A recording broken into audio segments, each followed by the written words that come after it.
everybody, welcome back to the 60-day challenge, building a life of change. I can't tell you how much doing this has really meant to me. I have really enjoyed spending these 60 days figuring out myself and change and what I want to do in the new year, looking at where areas I could work on, what I'm doing well at right now. I've just really had a good time spending it with you guys and redeveloping myself again. As I've said before, I do this every 4 months. I spend every 4 months evaluating myself and saying, okay, now, what do I want to accomplish? What do I need to work on? Where do I want to be? I do that all the time. I do it every 4 months.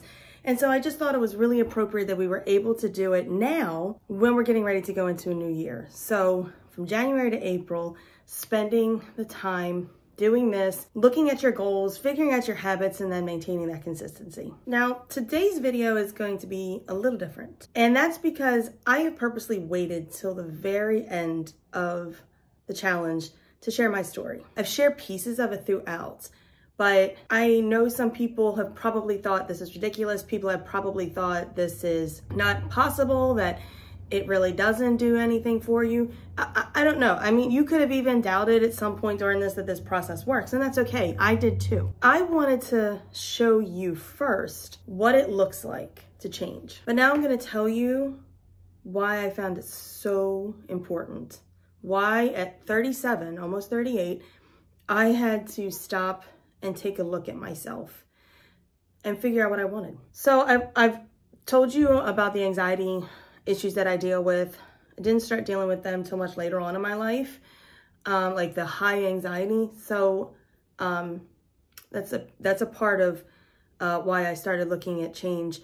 But it really came from a place of I had ultimately attained the American dream. I finally got to a place at my job where I was pretty much the highest I was going to climb. I had just had our daughter, so we had a boy and a girl, so I had that. We have a house, all the things. And so I had attained this American dream, and I couldn't figure out why I wasn't happy. I wasn't happy.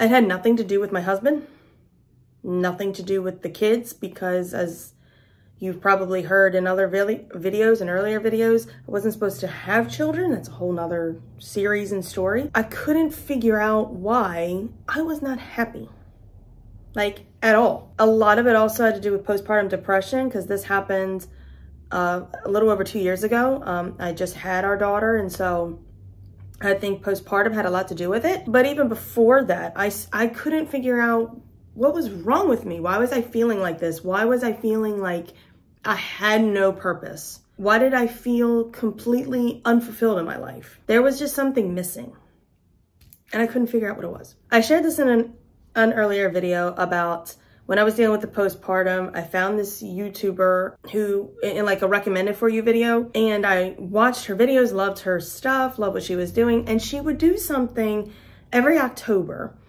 called The Daily Grind. And it was literally 31 videos about how to get your life together, how to change, how to find purpose, and just along that line, similar to what we've done. When I started watching her, she literally was starting a Daily Grind series. So I watched that, and it really, really got to me. A couple of weeks later, she had done another video where she had referenced a prior video of a moment where she had recorded a video that explained her trend to change and her journey to the life that she had. And so I watched that video. She was very real, some tears, and she explained why she decided to make change. And it hit me like a ton of bricks, because what she was focusing on at that moment was herself. In that journey, it became about her. She says this all the time, and I agree with her. You know, in her life, she has, like all of us do, we have a structure of the importance of things in our life. So she said, and I'm trying not to tell her whole story for her, but it's very similar to mine. She shared that she was writing out her priorities, and a family member of hers asked her what she was doing. She explained it, And what she had done was she had written, you know, her husband, her health, and so on. And the family member said to her, flip health and flip yourself and put your health first. And she asked why. And the person said, because if you don't have that, you don't have anything. So when she said that and she did that, that again hit me like a ton of bricks. If I don't take care of myself, if I don't take a look at myself, nothing else matters. My children, if I'm not taking care of myself, the relationship I have with them is impacted. If I don't take care of myself and take a look at myself and how that impacts my marriage. If I don't look at myself and figure out where I need to improve, you know, my job's affected, my home's affected, my mental health is a struggle. I already explained I deal with anxiety. I've years ago dealt with suicidal depression. If I don't take care of myself, there's nothing else that I have. I reached out to her because I wanted to fix that. I wanted to fix that about myself. And she had a business in which that's part of what she does. And I reached out to her and asked her, you know, what she could recommend. And I followed her, and a year later is when she came out with that planner.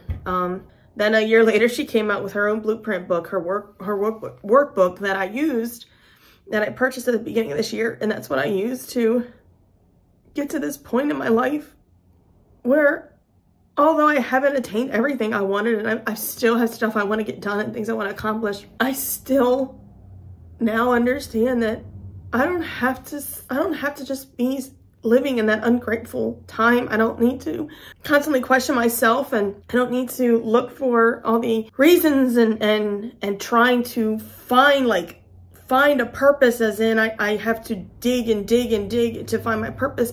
I have a purpose. I had everything right in front of me. I just had to make the decisions to change and do things differently. Not sitting on the couch and binge watching all day long, or playing on my phone, or scrolling through social media, which has no impact on my life. People's lives that they put out there doesn't have an impact on me, or being concerned what others are doing. That was where the unfulfillment was, is I was doing nothing. I was literally doing nothing with my time and my life. And that's why I had no purpose, because I was just happy sitting on a couch. And I was happy with being mundane. I was happy with living the American dream of getting a house, staying in a job at 19 and accelerating in that and growing in that. And then having kids, getting married, that whole shebang. That wasn't my identity. I am a mom and a wife, always and forever. Nothing could ever replace the love I have for my husband or my children. But I have done what she did, and I've put myself first. And is that selfish? If that's what you want to call it. But if you don't have yourself, if you don't take care of yourself, if you don't take a look and put a mirror up and self-reflect about who you are and what you need to change and what you need to work on, you are living in a world where you're blaming everyone else for your problems. You're blaming everyone else for your situations. I used to do that. I used to say, well, I can't do these kinds of things. I can't keep up with the house, or I can't do this because of my kids, or because of this.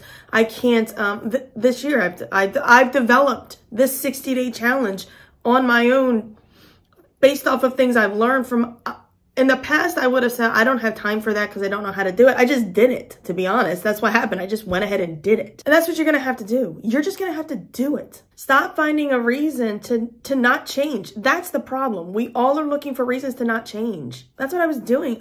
I was finding reasons not to change. And when I stopped and took a look and said, man, if I don't make some improvements in my life, if I don't go in a more positive direction, I have nothing else.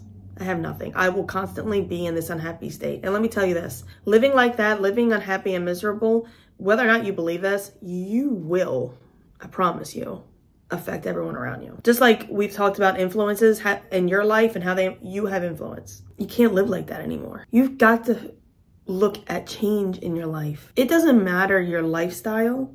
It doesn't matter your life history.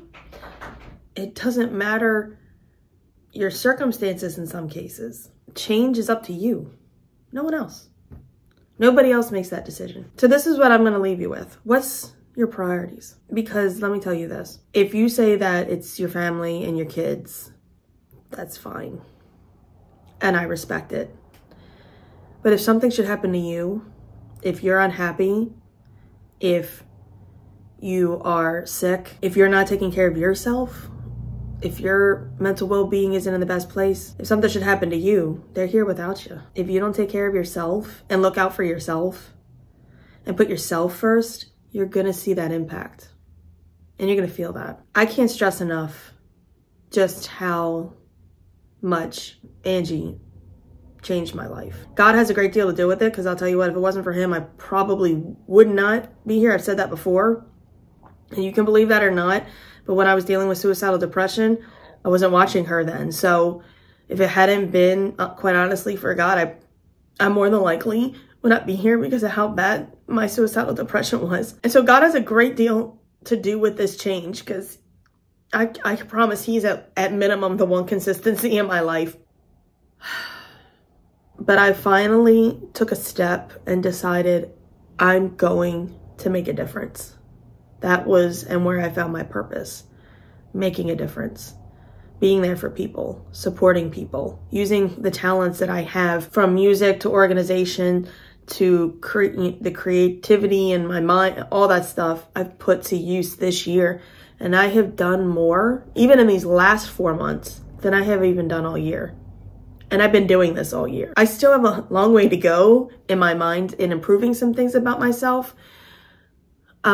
But man, I wouldn't have traded this journey. I hope you guys don't mind the emotion, but I just thought it was important to share with you why this means so much to me and why I think everybody should take a chance and build a life of change. I will see you guys, I think, tomorrow to conclude our 60-day challenge. I love you. So catch me if I fall.